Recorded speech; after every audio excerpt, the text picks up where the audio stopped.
Hello class 11th. In this video we are going to discuss about the next theory, molecular orbital theory.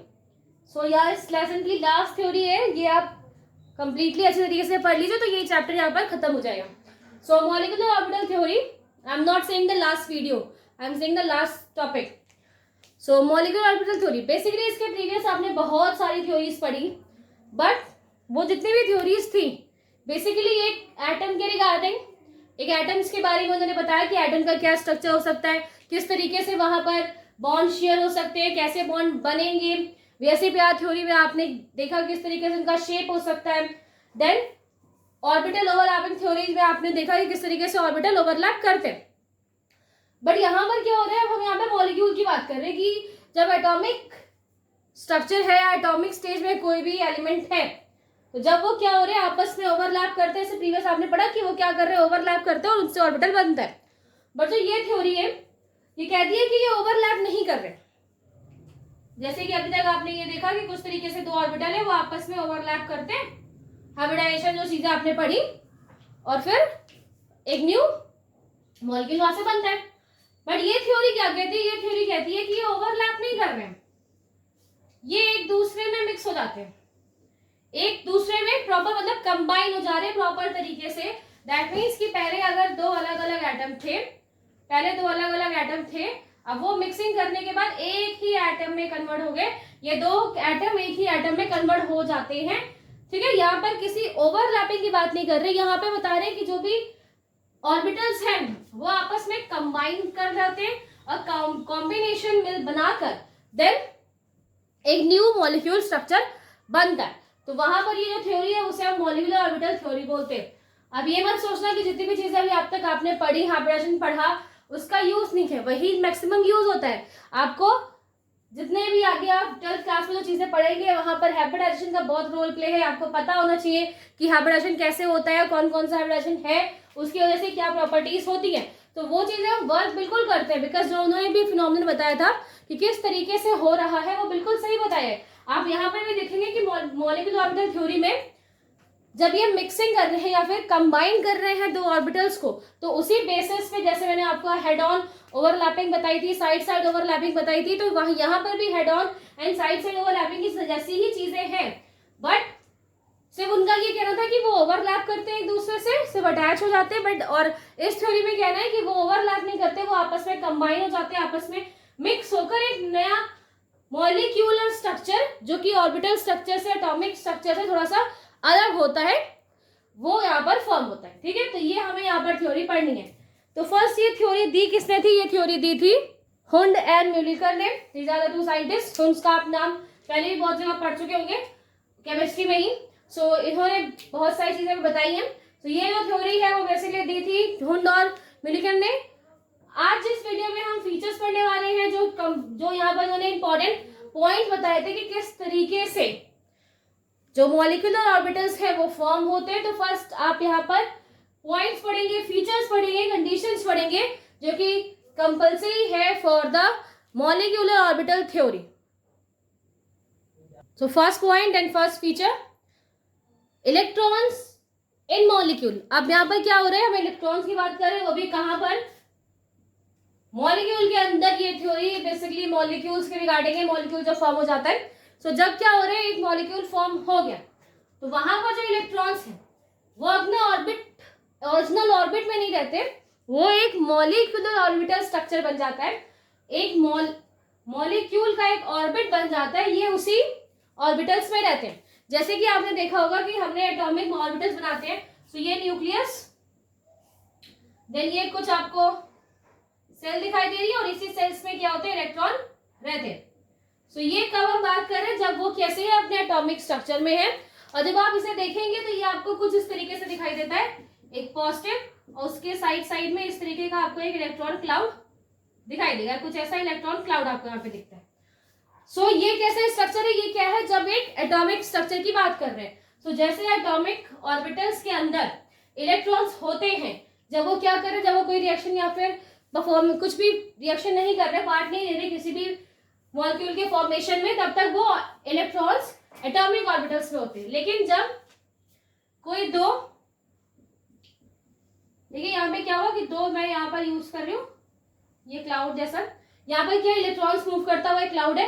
सो ये क्या है कि दो atomic orbital है, ये आपस में प्रॉपर कंबाइन हो जाएंगे और आपस में कंबाइन होने के बाद कुछ ऐसा ऑर्बिटल आपको यहाँ पर दिखाई देगा जिसमें इलेक्ट्रॉन्स आपको कुछ इस तरीके से मूव करते हुए दिखाई देंगे। और यहाँ पर भी एक पॉजिटिव सेंटर है, यहाँ पर भी एक पॉजिटिव सेंटर, जैसे आपको यहाँ पर दिखाई दे रहा है। सो दो यहाँ पर पॉजिटिव सेंटर है बिकॉज दो एटम कंबाइन हो गए, तो उनके न्यूक्लियस यहाँ पर अरेंज है और इनके चारों तरफ आपको ये मॉलिक्यूलर ऑर्बिटल दिखाई दे रहे हैं और इन्हीं मॉलिक्यूलर ऑर्बिटल्स के अंदर इलेक्ट्रॉन्स होते हैं। तो फर्स्ट पॉइंट यहाँ पे बता रहे हैं कि जिस तरीके से एक एटॉमिक ऑर्बिटल के अंदर इलेक्ट्रॉन मूव करते रहते हैं, वैसे ही जब दो एटम आपस में कंबाइन होकर मॉलिक्यूल बनाते हैं, तो यहाँ पर जो इलेक्ट्रॉन्स हैं वो उस बनाए हुए न्यू मॉलिक्यूलर ऑर्बिटल में मूव करते हैं या उन्हीं मॉलिक्यूलर ऑर्बिटल में प्रेजेंट होते हैं। Next point, orbitals of comparable energy and proper symmetry combines to form molecular orbital. That means पहले तो मैंने आपको बताया कि दो एटम्स हैं, उनके बीच में कॉम्बिनेशन होगा, कंबाइन हो जाएंगे और मॉलिक्यूलर ऑर्बिटल बनेंगे। अब जो ये मॉलिक्यूलर ऑर्बिटल बन रहे हैं, जैसे कि आपने हाइब्रिडाइजेशन में भी देखा था, जो एक ही सेल के अंदर या जो सब यूनिट है उसके अंदर एक ही जो शेल है यानी 2s है वो 3s है, तो 2s क्या कर रहे हैं, 2s के ही जो सब ऑर्बिटल्स है उनके साथ कंबाइन होता है। क्यों? क्योंकि उनकी एनर्जी ऑलमोस्ट सेम होती है। तो यहाँ पर भी क्या है कि जो ऑर्बिटल्स कंबाइन हो रहे हैं एक दूसरे के साथ, जो कॉम्बिनेशन बनाते हैं, उनके बीच में जो एनर्जी होती है वो कैसी होती है, कंपैरेबल एनर्जी होती है, ऑलमोस्ट इक्वल। एंड ऑल्सो एक प्रॉपर सिमेट्री होगी, प्रॉपर सिमेट्री पर ही वो क्या करेंगे, ऑर्बिटल्स मॉलिक्यूलर ऑर्बिटल्स बनाते हैं। जैसे अगर एक 1s का ऑर्बिटल है, स्फीयर होगा, सर्कल लाइक स्फीयर शेप होगा उसका, तो 1s का ऑर्बिटल 1s के ऑर्बिटल के साथ ही मॉलिक्यूलर ऑर्बिटल बनाएगा। 2s के साथ, 3s के साथ। ऐसा नहीं होगा कि 2s का ऑर्बिटल है वो 5s के साथ मॉलिक्यूलर ऑर्बिटल बना ले, इट्स नॉट पॉसिबल। दोनों की एनर्जी लेवल में बहुत ज्यादा डिफरेंस होगा, एनर्जी लेवल में डिफरेंस होगा, ऑल्सो प्रॉपर सिमेट्री। एनर्जी का यहाँ पे बेसिकली रोल है, एनर्जी लेवल में डिफरेंस है, इस वजह से इस तरीके के मॉलिक्यूलर ऑर्बिटल यहाँ पर फॉर्म नहीं हो पाएंगे। एनर्जी लेवल ऑलमोस्ट इक्वल होना चाहिए। दूसरा, अगर हम प्रॉपर सिमेट्री की बात करें, सो फॉर एन एग्जांपल एक 2s ऑर्बिटल है और ये 2p z के साथ क्या हो रहा है, कंबाइन हो रहा है। सो अगर इनकी सिमेट्री क्या है, सेम है, जो सो ये क्या है, ये स्फीयर शेप, यहाँ से क्या होगा, एक इंटर मॉलिक्यूलर लाइन आपको यहाँ पर दिखाई देगी। जो सिमेट्री है वो अगर इस तरह की है, जो प्रीवियस आपने हेड ऑन सिमेट्री के अंदर देखा भी था, ये क्या है, एक ही लाइन पे आपको दिखाई दे रहे हैं। सो यस, ये बिल्कुल फ्यूज हो सकते हैं, ये बिल्कुल फ्यूज हो जाएंगे और आपस में एक मॉलिक्यूलर ऑर्बिटल बनाएंगे। बट अगर ये ऑर्बिटल आपका ऐसा है और ये पीजेड, हम इसलिए मान रहे हैं क्योंकि मैक्सिमम हमने पीजेड को ऐसे स्ट्रक्चर में देखा है, ठीक है। तो अगर ऐसे स्ट्रक्चर में अगर यहाँ पर px ऑर्बिटल है या py ऑर्बिटल है, सो यहाँ पर क्या है, एक प्रॉपर सिमेट्री ना होने की वजह से, बिकॉज ये पोर्शन कौन सा होगा, मैं पहले बता चुकी हूँ आपको, जीरो ओवरलैपिंग में ये क्या है, नोड है, और ये नोड पोर्शन होता है। दैट मींस एक ऐसा पोर्शन जहां पर इलेक्ट्रॉन्स की जो प्रोबेबिलिटी होती है वो जीरो है, वहां पर कोई भी आपको इलेक्ट्रॉन्स नहीं मिलेंगे। तो जब वहां पर इलेक्ट्रॉन ही नहीं मिलेगा तो किसी तरीके का मॉलिक्यूल वहां पर फॉर्म नहीं होगा, क्योंकि जो P है, P में जो इलेक्ट्रॉन्स है वो यहाँ होते हैं और जो S है वहां पर इलेक्ट्रॉन यहाँ पर है। सो ये क्या होता है, कोई भी ऑर्बिटल यहाँ पर नहीं बनेगा। नेक्स्ट अगर हम P की बात करें, Px, Py, Pz, so Px, Py and Pz में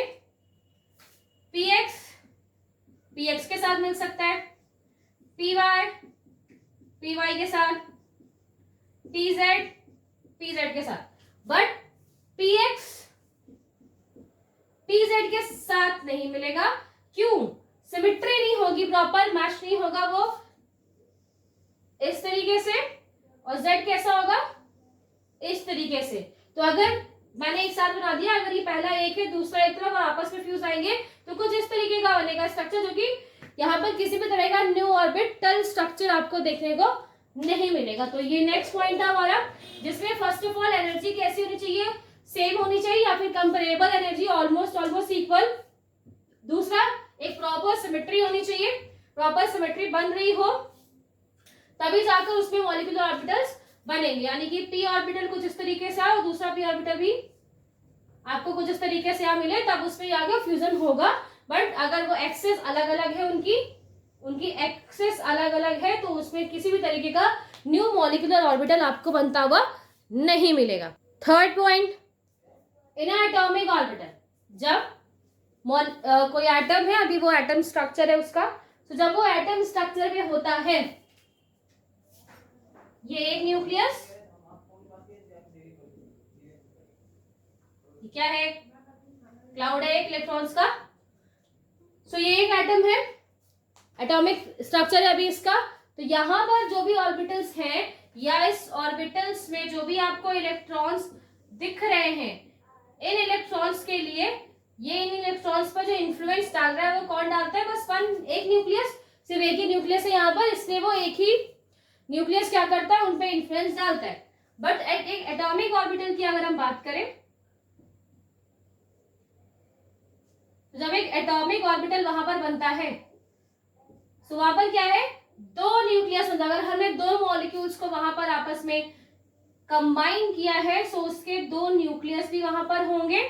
ऑल्सो अगर दो से ज्यादा है, यानी पॉली एटॉमिक वाला सिस्टम है, एक से ज्यादा, दो से ज्यादा आपको वहां पर एटम्स दिख रहे हैं, एक पॉली एटॉमिक मॉलिक्यूल है, तो उनके केस में दो, मैं लिखा है 2 और मोर न्यूक्लियाई, यानी दो न्यूक्लियस भी हो सकते हैं या फिर दो से ज्यादा न्यूक्लियस भी वहां पर प्रेजेंट हो सकते हैं।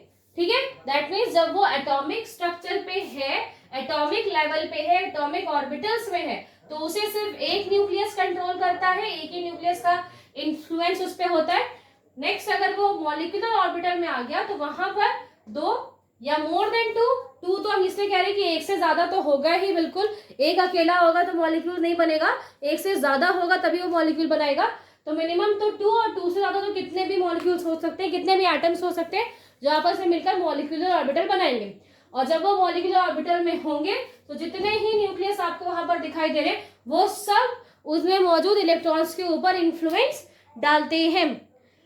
अगर सिर्फ एक न्यूक्लियस वहां मौजूद होता है, तो इसे हम बोलते हैं मोनोसेंट्रिक। इन्हें हम क्या बोलते हैं, मोनोसेंट्रिक, बिकॉज यहाँ पर जस्ट एक ही सेंटर है, एक ही न्यूक्लियस, सेंटर में न्यूक्लियस होता है, इसलिए मोनोसेंट्रिक। और जो ऐसा स्ट्रक्चर है जहां पर मोर देन 1 या मोर देन 2 से ज्यादा आपको जहां पर भी न्यूक्लियस दिखाई देगा, उसे हम बोलते हैं पॉलीसेंट्रिक। उन्हें हम क्या बोलते हैं, polycentric. Next point, the number of molecular orbital. जो मॉलिक्यूलर ऑर्बिटल बनेंगे, उनका जो नंबर है वो एटॉमिक ऑर्बिटल के, यानी कि जो एटॉमिक ऑर्बिटल हमने कॉम्बिनेशन में यूज किए थे, उसी एटॉमिक ऑर्बिटल के इक्वल होगा। दैट मीन्स जितने एटॉमिक ऑर्बिटल पार्ट लेंगे, एक ये ऑर्बिटल, एक ये ऑर्बिटल, फॉर एग्जाम्पल अगर दो एटॉमिक ऑर्बिटल है, वो कंबाइन कर लेंगे, सो दो मॉलिक्यूलर ऑर्बिटल आपको बनते हुए मिलेंगे। ठीक है, दो मॉलिक्यूलर ऑर्बिटल आपको इस तरीके से यहाँ फॉर्म होता हुआ मिलेगा। और इन दो में से एक मॉलिक्यूलर ऑर्बिटल होगा, उसे हम बोलेंगे बाइंडिंग मॉलिक्यूलर ऑर्बिटल। एक को हम क्या बोलेंगे, बाइंडिंग मॉलिक्यूलर ऑर्बिटल, और एक उसमें से क्या होगा, anti bonding, anti bonding molecular orbital. ठीक है, सो फर्स्ट यहां पर सिर्फ इतने ही पॉइंट है ये कि जितने नंबर ऑफ, उतने ही नंबर ऑफ मॉलिक्यूलर ऑर्बिटल बनेंगे जितने एटॉमिक ऑर्बिटल आपने यूज किए। तो number of molecular orbitals equal to the atomic orbital, जो कि कॉम्बिनेशन में पार्ट लेते हैं। कंप्लीट लाइन नहीं लिखी मैंने बुक की, एज इट इज, वो आप बुक में भी देख सकते हो। जो मेन बात है वो मैंने बस यहाँ पर लिखा हुआ है। और उसमें से जो दो ऑर्बिटल बनेंगे वो बॉन्डिंग मॉलिक्यूलर ऑर्बिटल्स होंगे, और दूसरा एंटी बॉन्डिंग मॉलिक्यूलर ऑर्बिटल्स होंगे। जो फिफ्थ पॉइंट है आपका, वो इसी से रिलेटेड है, मैं ये बता देती हूँ। जो फिफ्थ पॉइंट है हमारा वो ये कह रहा है कि जो बॉन्डिंग मॉलिक्यूलर ऑर्बिटल है इनकी एनर्जी कम होती है। किसकी? बॉन्डिंग मॉलिक्यूलर ऑर्बिटल की एनर्जी क्या है? कम, लो एनर्जी। मैं पहले आपको बता चुकी हूं, अगर एनर्जी कम तो स्टेबिलिटी ज्यादा। एनर्जी इनवर्सली प्रोपोर्शनल होती है स्टेबिलिटी की, ठीक है। सो अगर यहां पर उसकी एनर्जी क्या है? कम है, तो वो कैसा होगा? More stable,